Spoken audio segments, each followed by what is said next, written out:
The basketball awareness video you posted blew me away. What do you want people to get from it? The thing you get from the video in chapter 2.3 as well is that we don't perceive the world as it is objectively. Rather, perception is an active two-way street. What we notice or experience is just as much a function of our biological and cultural history, including how we're primed or conditioned to notice certain things and not others, as it is about the way the world is. That's why the authors say that learning may depend on teaching, but it's never determined by it. What we teach is only ever part of the story. It's important, but it's not everything. What students actually learn is always just as much shaped by their background, mood, experiences, and so on, as it is by our teaching. That's why standardized mass schooling will always be limited. It ignores student diversity and previous experiences and really only engages with them on a surface level. For deeper, more authentic learning, you need to engage students more deeply.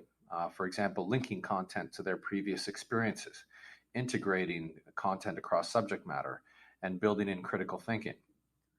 Many of us have grown up with very standardized approaches to education. It's what we're used to. How do you actually engage students diversely and deeply in education? I can't pretend to be an expert on elementary or secondary level teaching, but I can tell you what I do in my own university classes.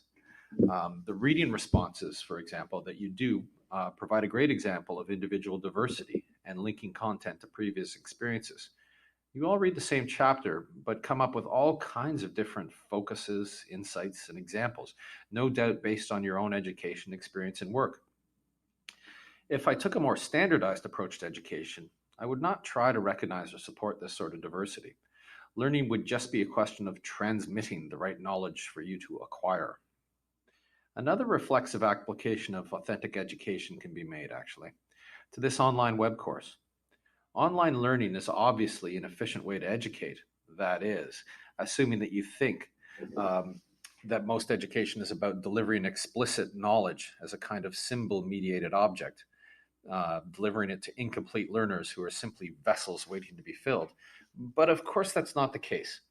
In the first place, much of what we learn is not explicit or conscious. As the authors assert, up to 95% is non conscious. So when we have an online class instead of face to face one, we're missing much of what goes on in education. In addition, it's difficult to simulate the social aspects of learning online. So we have discussion groups and post replies. But again, these are limited to what you can symbolize consciously through letters and words and possibly posted pictures. Most people have expressed concern about the limitations of online courses. I totally agree, but I'm doing the best I can to remedy those limitations given the constraints of an online course. Speaking of the social aspects of learning, that will be a focus in the next few chapters. Indeed, it's important to stress that what we've read so far about standardized and authentic education are only two possible educational approaches, ones which are arguably focus too much on isolated individuals and not enough on the social, biological, and ecological aspects of our learning. There are certainly other approaches, and we will investigate several of those other approaches in the weeks to come. In fact, future chapters may provide you with more insight about why I deliberately cultivate diverse responses and ask you to build on one another's ideas in our discussions and activities. Okay, instead of keeping you in suspense, I will admit that I align myself primarily with the ideas in the final moment on systemic sustainability education and the complexity ideas found in it. The authors write a lot about surface versus deep learning and fixed versus growth mindset. Metacognition, deliberate practice, and Piagetian tasks are also highlighted. Are these really important for us to learn about? Those concepts may be quite useful for teachers who wish to rethink their practices. I think the authors include them because theorists like them are often accused of not providing enough practical guidance for teaching. I've heard a lot recently about fixed versus growth mindset, and I asked my children to talk about what they learned and challenges they overcame rather than what they're already good at. So I'm trying to build a growth mindset within them. So really, they do seem like good ideas to me. This chapter focused on Piagetian constructivism again. Constructivism seems like the most influential theory in education these days. Can you tell me more about it? Certainly, I can discuss how I understand or construe constructivism, and based on that, you can construct or construe your own understanding of constructivism. Insert smiling emoji here. I will focus on what I think of as genuine or radical constructivism, which is concerned with how individuals make sense of their experiences in world.